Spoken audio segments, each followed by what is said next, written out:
مرد مومن مرد حق کی آنکھوں کے سامنے ہو رہا تھا، لیکن جب ڈالرز کی کھپت اتنی زیادہ آ رہی ہو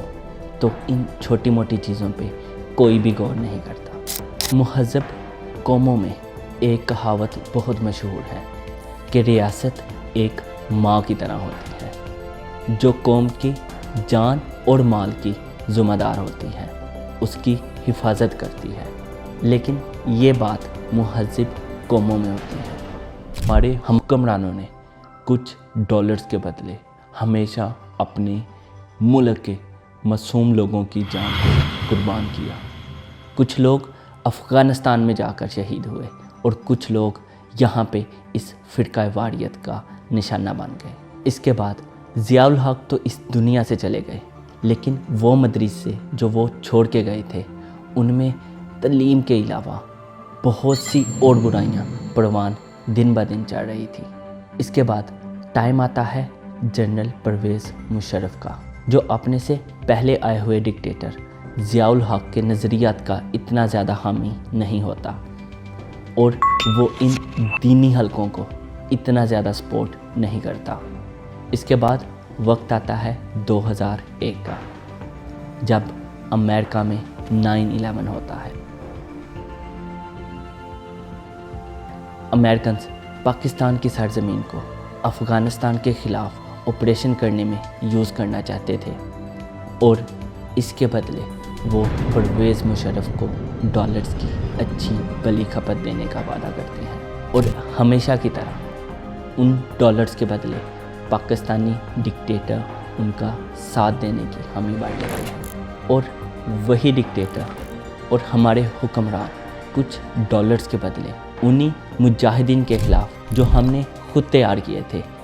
ان کے خلاف آپریشن کرنے کے لیے تیار ہو جاتے ہیں۔ یہ بات جب القاعدہ اور طالبان کے لیڈرز کو پتہ چلتی ہے تو ان کی نفرت پاکستان کے خلاف کچھ زیادہ بڑھ جاتی ہے اور وہ اس چیز کا بدلہ لینے کے لیے پاکستان میں چھوٹے چھوٹے آپریشنز شروع کر An دیتے ہیں۔ explosion has killed at least 20 soldiers in Pakistan's restive us northwest. کے فوراً بعد امریکنز نہ صرف افغانستان میں بلکہ پاکستان میں بھی ڈرون اٹیک شروع کر دیتا ہے۔ بہت سے طالبان کے لیڈرز پاکستان میں خفیہ طور پر پناہ گزیر تھے اور جب انہیں تھوڑی سی بھی ٹپ ملتی تھی وہ بغیر کسی چیز کی پرواہ کیے سرے عام پاکستان کی سرزمین پہ ڈرون اٹیک کیا کرتے تھے، جس میں بہت سے سویلینز کی جان گئی، لیکن اس چیز کا ہمارے حکمرانوں کو کوئی فرق نہیں پا رہا تھا کیونکہ انہوں نے اتنے زیادہ ڈالرز اپنی جیب میں ڈال کے رکھے تھے کہ وہ ان کے خلاف بول نہیں سکتے تھے۔ وہ TTP جسے بنایا ہی پاکستانی اسٹیبلشمنٹ نے تھا، امریکہ کے اس کوآپریشن کے بعد وہ پاکستان کے خلاف ہو جاتے ہیں۔ وہ پاکستان میں مختلف طرح کے خودکش حملے کرنا شروع کر دیتے ہیں، جس میں سب سے بڑا واقعہ APS کا تھا، جس میں ہمارے چھوٹے بچوں کو شہید کیا گیا۔ اس انسیڈنٹ کے بعد پوری پاکستانی قوم میں ان دہشت گرد تنظیموں کا خوف سا پھیل گیا۔ جب پاکستانی اسٹیبلشمنٹ TTP کو سپورٹ کر رہی تھی تب ہیلری کلنٹن نے کہا تھا کہ اگر آپ سانپوں کو اپنے گھر میں پالیں گے اور یہ امید کریں گے کہ یہ صرف ہمارے ہمسایوں کو کاٹیں گے تو یہ آپ کی غلط فہمی ہے، وہ ایک دن آپ کے اپنے گھر والوں کو ہی کاٹنا شروع کر دیں گے، اور بالآخر اس کی یہ بات سچ ثابت ہوئی۔ یہ ہماری اسٹیبلشمنٹ کے لیے سب سے بڑا سبق تھا کہ وہ آئندہ ایسی کسی جماعت کو سپورٹ نہ کرے، لیکن 2017 میں جنرل قمر جاوید باجوہ اپنی پاس کی ان تمام غلطیوں کو اگنور کرتے ہوئے دوبارہ سے TLP کو پورا سپورٹ کرنا شروع کر دیتے ہیں اور ایک حکومت کے خلاف ایز اے پریشر گروپ استعمال کرتے ہیں۔ اس سے پہلے تک یہ سمجھا جاتا تھا کہ سنی بریلوی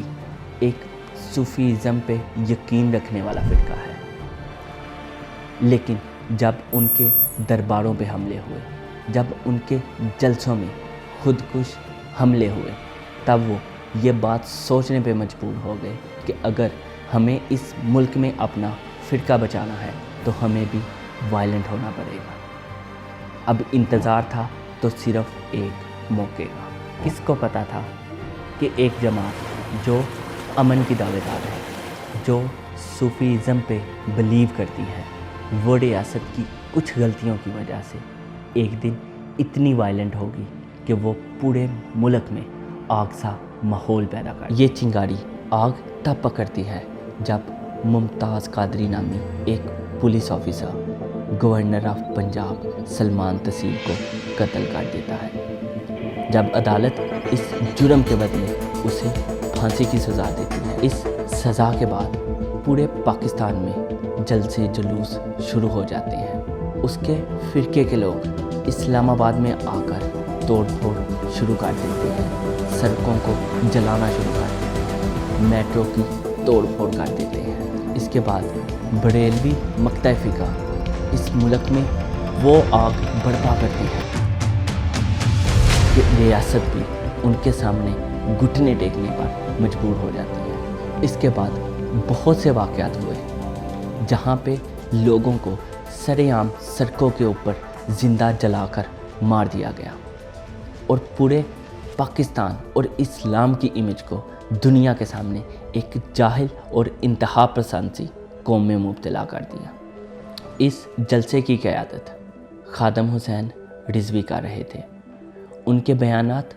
اور تقریروں میں انتہا پسندی کے جذبات صاف نظر آ رہے تھے اور یہ باتیں ان کے سننے والوں کو اتنا افیکٹ کر رہی تھی کہ ان میں قوت برداشت ایسے جیسے ختم سی ہو گئی، جس کی ایک چھوٹی سی مثال یہ ہے۔ ایک بچہ جو 2 دن اس TLP کے جلسے میں رہ کر آیا، واپسی پہ وہ جب اسکول آتا ہے اس کی اپنے پرنسپل کے ساتھ کو ایجوکیشن پہ تھوڑی بحث ہو جاتی ہے۔ اس بحث کا نتیجہ یہ نکلتا ہے کہ وہ بچہ ناموس رسالت کا الزام لگا کر اپنے پرنسپل کا قتل کر دیتا ہے۔ اور یہ صرف کوئی ایک واقعہ نہیں، اس کے علاوہ بھی درجنوں واقعات ہیں جس میں کوئی ایک اٹھ کر ایک مسلمان کا ناموس رسالت کی وجہ سے قتل کر دیتا ہے۔ لیکن افسوس کی بات یہ ہے کہ ریاست ان کے خلاف کوئی بھی کارروائی کرنے میں بالکل قاصر نظر آتی ہے۔ یہ ملا سرے عام لوگوں کو مارنے کی باتیں کرتے ہیں، ان کے سروں پہ انعامات رکھتے ہیں، اور یہ صرف اور صرف اس وجہ سے کہ ان کے نظریات ان ملا سے الائن نہیں ہوتے، جن کا ایکسپلوئر دنیا میں صرف اتنا ہے کہ وہ مدرسے سے نکل کر ایک مسجد میں چلے جاتے ہیں، جن کو آج تک یہ نہیں پتا کہ یہ زمین ساکن ہے یا گردش کر رہی ہے۔ وہ اس منبر پر بیٹھ کر لوگوں کی جنت اور دوزخ کے فیصلے کرتے ہیں۔ ایک ایسا ملک جس میں سیم جینڈر کیسز سب سے زیادہ رپورٹ ہوں، جہاں پہ کنزپشن دنیا میں پہلے اور دوسرے نمبر پر ہو، جس میں زینب جیسے قتل کیس کے واقعات سامنے آئے، جب وہاں پہ ایجوکیشن کی پٹیشن دائر کی جاتی ہے تو یہ سو کالڈ ملا سڑکوں پہ آ جاتے ہیں اور اس پٹیشن کے خلاف احتجاج کرتے ہیں، حالانکہ یہ انہیں نہیں پتا کہ یہ ان کے بچوں کی بیٹرمنٹ کے لیے ہے، ان کو پتہ چل سکے کہ گڈ ٹچ اور بیڈ ٹچ میں فرق کیا ہوتا ہے۔ یہ ایکسٹریمزم صرف یہیں تک محدود نہیں، بلکہ ان کی منوپلی ہر فیلڈ میں ہے۔ کوئی ہندو کسی اچھے عہدے پہ ہمیں نہیں چاہیے، کوئی قادیانی ہمیں منظور نہیں، کوئی کرسچنز چھوٹے کام کے علاوہ ہمیں کسی اور کام کے لیے نہیں چاہیے۔ تو کیا آپ کے پاس اتنا پوٹینشل ہے کہ اس برین ڈرین سے جو ویکیوم پیدا ہوگا آپ اس کو پورا کر سکیں؟ آپ کے پاس کوئی معاشی نظام ہے جو اس ملک کی اکانومی کو پہلے سے بہتر کر سکے؟ پولیٹیکل سسٹم آپ کے پاس نہیں، ماڈرن فائنینسنگ سمجھنے سے آپ قاصر ہیں، پوری ویسٹرن دنیا سے آپ ایٹ لیسٹ 100 سال پیچھے ہیں، اور آپ دعوے ایسے کرتے ہیں کہ حکومت اگر آپ کے ہاتھوں میں آ جائے تو یہ ملک راتوں رات ترقی کر لے گا۔ یا تو آپ ریلیجن کو ایک پرسنل میٹر کر کے اس ملک میں ایک جمہوری حکومت قائم کریں، جہاں پہ جو انسان جس چیز کے قابل ہے اسے وہ کام کرنے دیا جائے، کیونکہ ضروری نہیں کہ آپ ایک ایسے ملک میں رہتے ہوں جہاں ہر انسان کی سوچ آپ سے ملتی ہو۔ ہر انسان کو پورا حق ہے کہ وہ اپنی مرضی کے مطابق زندگی گزار سکے۔ اگر وہ اس دنیا میں وہ اعمال نہیں کرتا جو اسے اپنے ریلیجن کے مطابق کرنے چاہیے تو اس کے لیے آخرت ہے، اس کا سارا اجر جو اس نے اس دنیا میں کیا ہے وہ اسے آخرت میں مل جائے گا۔ اگر آپ کو فکر کرنی ہی ہے تو آپ اپنی آخرت کی فکر کرو، کیونکہ یہ نہ ہو کہ آپ کسی کی دنیا سنوارتے اپنی آخرت کو ہی برباد کر لو۔ جہاں ایک طرف انسان اس زمین سے نکل کر اسپیس کو ایکسپلور کر رہے ہیں، انسان کی زندگی کو بہتر کرنے کے لیے نت نئے تجربات کر رہے ہیں، مستقبل میں آنے والی بیماریوں کا حل ڈھونڈ رہے ہیں، اور دن رات انسانی زندگی کو بہتر کرنے کے لیے کوششیں کر رہے ہیں، دوسری طرف آج بھی ہمیں مذہب، ذات پات اور نسل کے مسئلوں میں الجھا کر ہمیں ہماری بنیادی ضرورتوں سے محروم رکھا گیا۔ کبھی تو سیاستدان اور کبھی اسٹیبلشمنٹ نے ہمیں دین کے نام پر بلیک میل کر کے ہم سے اپنے کام نکلوائے، اور یہ سب کچھ کر کے ہمیں خود ان رستوں پہ ڈال کے بعد میں ہمیں ٹیررسٹ ڈکلیئر کر دیا گیا۔ میری آپ سے یہ ریکویسٹ ہے کہ کبھی کسی ایسے واقعات کے آپ ایسی ویڈیوز کے کمنٹ سیکشنز میں جائیں اور وہاں جا کے پڑھیں کہ یہ دنیا آپ کے بارے میں کیا سوچ رہی ہے۔ کیا یہ اسلام کا وہی امیج ہے جو آپ دنیا کے سامنے رکھنا چاہتے ہیں؟ اگر آپ کا مقصد یہی ہے تو آپ بالکل صحیح رستے پہ ہیں، لیکن اگر وہ سب پڑھ کر آپ کو ذرا سی بھی شرمندگی ہو تو ایک دفعہ ایسا کوئی عمل کرنے سے پہلے 1000 دفعہ سوچیں۔ اللہ حافظ۔